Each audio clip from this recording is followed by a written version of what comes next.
emisiju Analiza izbliza. Sa nama je večeras gost, pjesnik Sanjin Liščević. Jeste li ikada možda čuli za pjesnika Sanjina Liščevića? Prije svega, dobro večer. Sanjin Liščević, kako ne? Moj stari kolega i ne znam ga osobno, ali preko njegovih pjesama imam osjećaj da smo prijatelji, da smo čovjek koji otvara vrata percepcije, čovjek koji nas u toj našoj beznačajnosti čini svjesnima sebe i kojeg je grijeh ne čitati. Znači, svakako volite njegovu poeziju? Obožavam i Sanjina i njegovu poeziju. Ispod oblaka sam čitao, ako je to vaše sljedeće pitanje, izvrsna poema. A sad žurim. Hvala, oprostite na smetnji. Pjesme kao pjesme. Što čovjek o tome može više reći nego što pjesme same po sebi kažu. Mislim da se u njima mogu pronaći svi.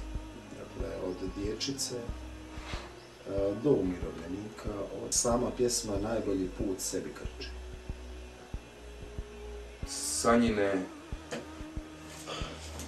recimo, ne može vas se nazvati nekakvim urbanim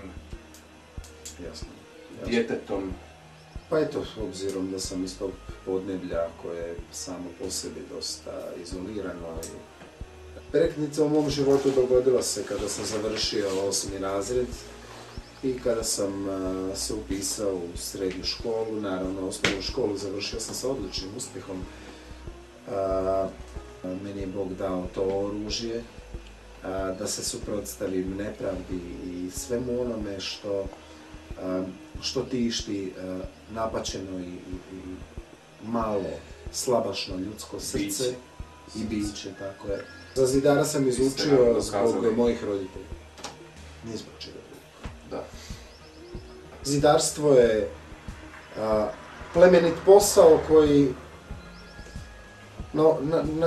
na taj način možemo, kako bi rekao, na taj način gradimo svoj dom, a pjesništvo i taj izričaj je dom duha, ovo je dom tijela. Dakle, toliko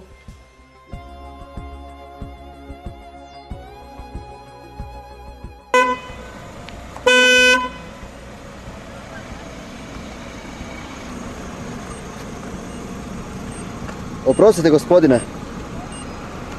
Da. Da li ste, radimo jednu anketu, pa da li ste... Hoćeš se maknut! Da li ste ikada čuli možda za eminentnog pjesnika Sanjina Liščevića? Pjesnik, Liščević, Cesarić, sve jedno mi je, vidiš da žurim, brate. Dobro, gospodine, još samo jedno pitanje, molim vas. Da. Da li vas se sviđa možda njegova poezija? Cesarić, Liščević, sve jedno, kakva poezija, brate. Hvala vam lijepo, hvala, oprostite, hvala. Oprostite, gospodine, oprostite. Da li ste, radimo jednu anketu, da li ste ikada čuli za eminentnog pjesnika Sanjina Liščevića? Sviraj. Oprostite, može pitanje jedno? Reci, no. Sanjin... Dođe ti kažem. Oprostite, evo, samo malo koncentracije, trenutak pažnje želim. Da li ste ikada čuli za Sanjina... Imaš dvije stvari se mogu tu računati. Prva stvar i druga stvar. Ko voli, taj voli. Ko zna, zna. Idemo dalje, idemo pjesmu. gledam ti lice.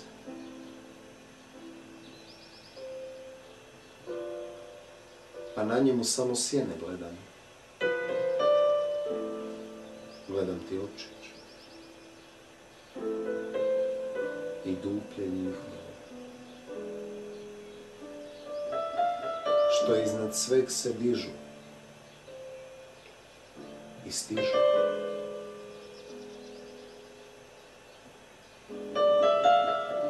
Mi više nismo sami. Nigdje nas. Više nema. Za nas, dušo moja, ni kruha, ni kamena nema. Za nas uzdah je prošlost. A patnja bolna, što reže, što tupiže, što suzu na oko tjera.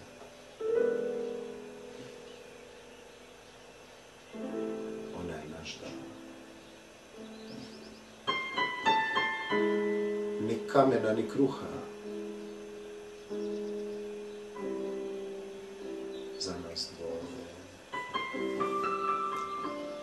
Ni kamena, ni kruha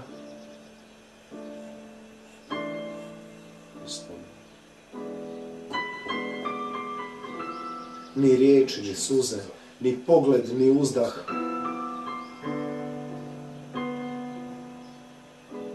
Sve mi uzet. Sve.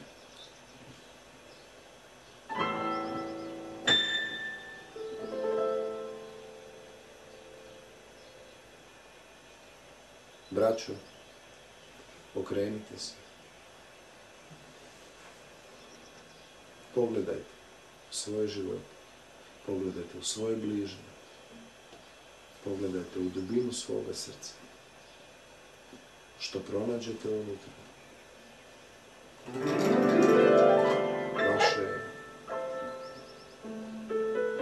I s tim živite, kako znate, i umijete.